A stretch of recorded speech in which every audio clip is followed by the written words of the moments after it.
Welcome to the third session of the Kanaka Bar Entrepreneurship Program. Before we get started, let's take a brief look at what we've already learned. In the first session, we covered principles of entrepreneurship and self-evaluation metrics. In the second session, we covered opportunity recognition and business plan drafting. If you haven't already done so, we highly recommend you take the opportunity now to go and watch these first two sessions.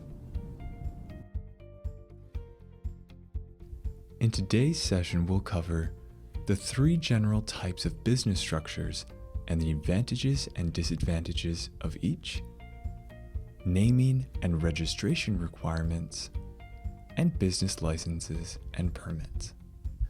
Let's take a look first at the different forms of business structures.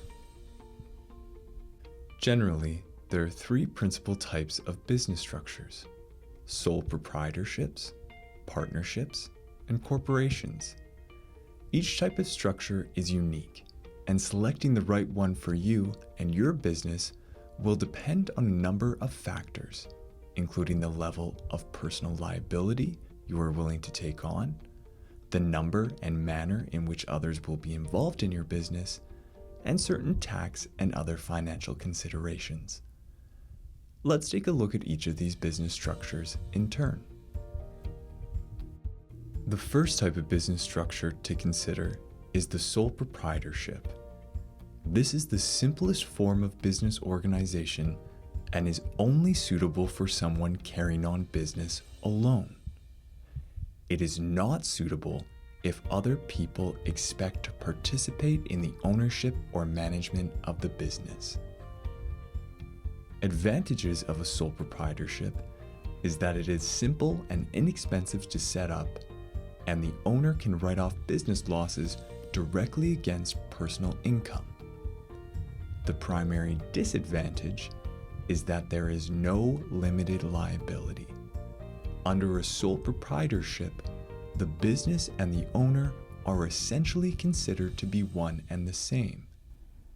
In other words, the owner is required to pay for all the startup funding, assumes all risks and liabilities, and accepts all profits and losses. Another type of business structure to consider is a general partnership. In a general partnership, partners take on all the responsibilities, debts, and all other aspects of the business. This structure is best suited for a small group of two or more individuals where there is a great deal of trust among the partners. The advantages of partnerships are similar to those of sole proprietorships in that they are simple and inexpensive to set up, and the owner can write off business losses directly against personal income. The primary disadvantage of general partnerships is the liability it imposes upon all the partners. Each partner is personally liable for all debts and obligations of the business while he or she is a partner. Potentially, this includes the wrongful acts of other partners if those acts are committed in connection with the business.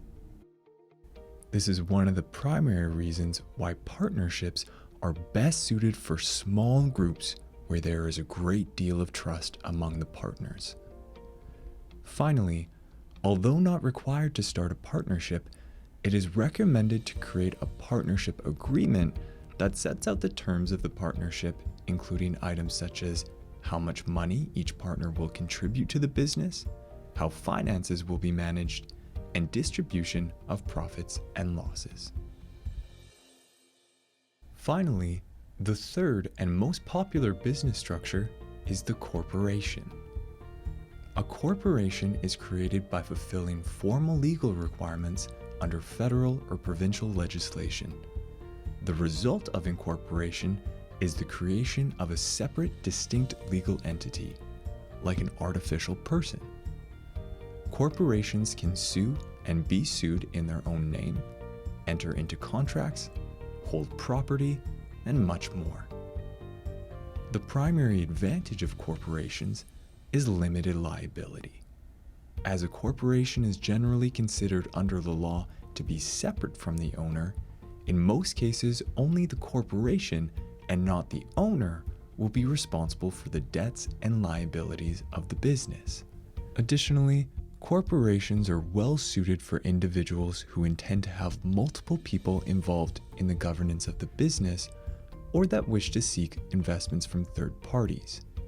The primary disadvantage to corporations is that they can be costly to set up and there are strict annual maintenance and filing requirements.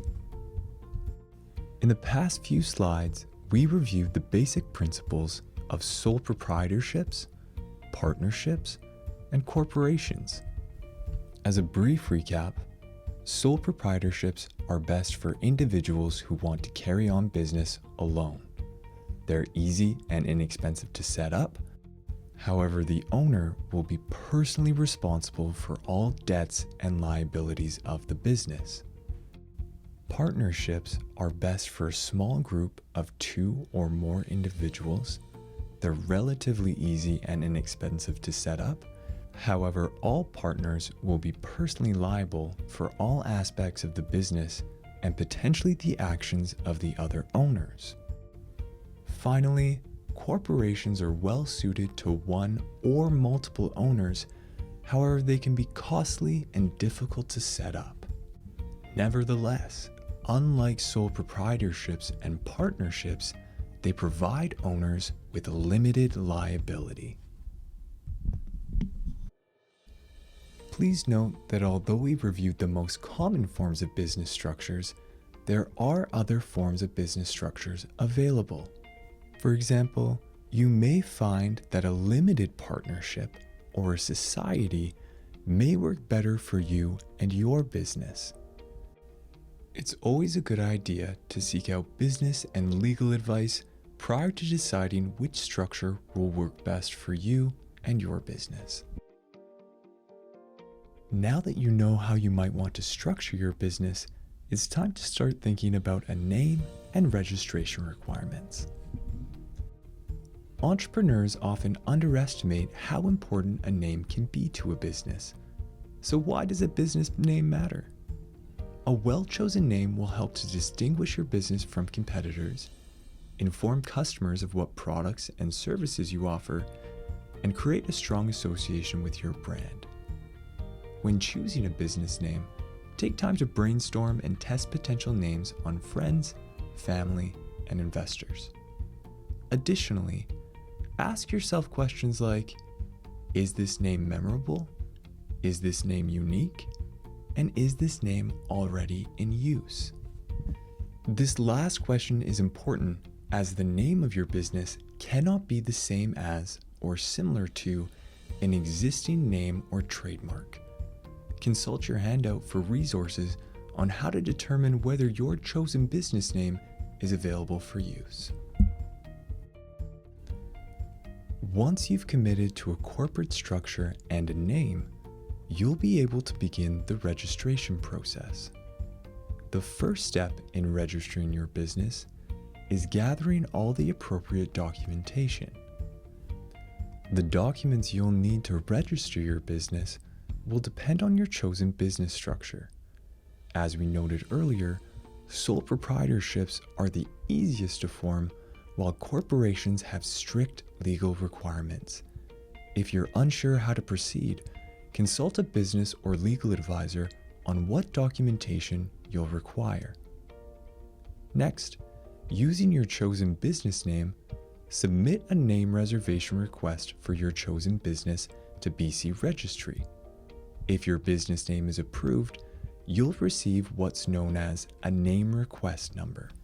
This number is valid for up to 56 days and allows you and only you to register a business under that name. Finally, with your documents and name reservation number in hand, you can proceed to register your business online. For sole proprietorships or partnerships, go to bcbusinessregistry.ca. For corporations, go to corporateonline.gov.bc.ca. Please note that as part of the registration process, you may be required to register your business with WorkSafe BC, the BC Ministry of Finance, and the Canada Revenue Agency. Whether or not you'll be required to register with each of these entities depends on both the operations and structure of your business.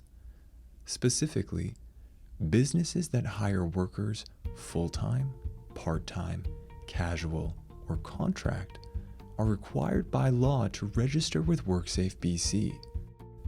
Businesses that are required to remit provincial sales tax, that is, the retail sales tax that applies when taxable goods or services are purchased, acquired, or brought into BC, must register with the BC Ministry of Finance.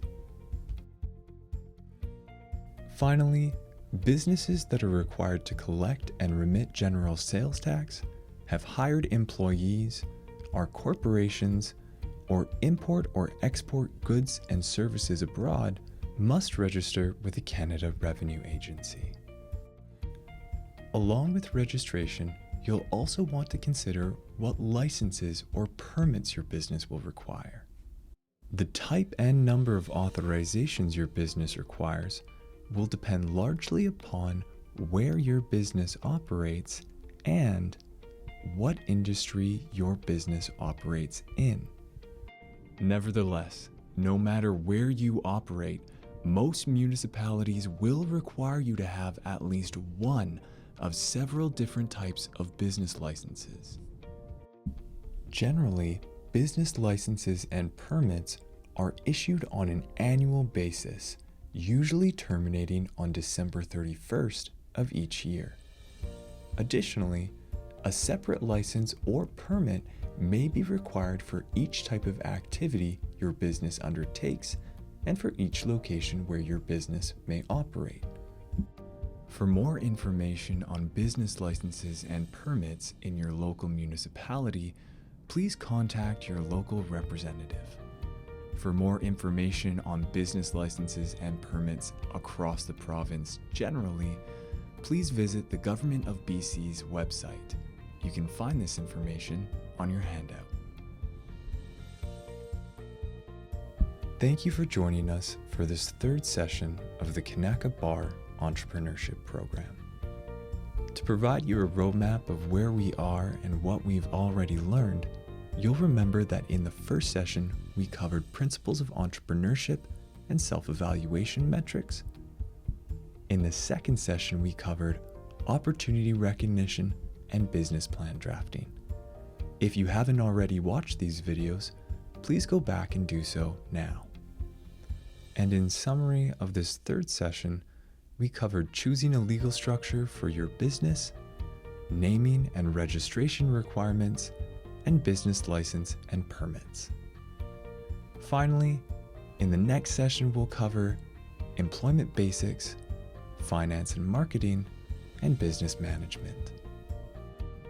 As always, if you have any questions, please don't hesitate to contact us. Thanks again for joining us for this third session of the Kanaka Bar Entrepreneurship Program.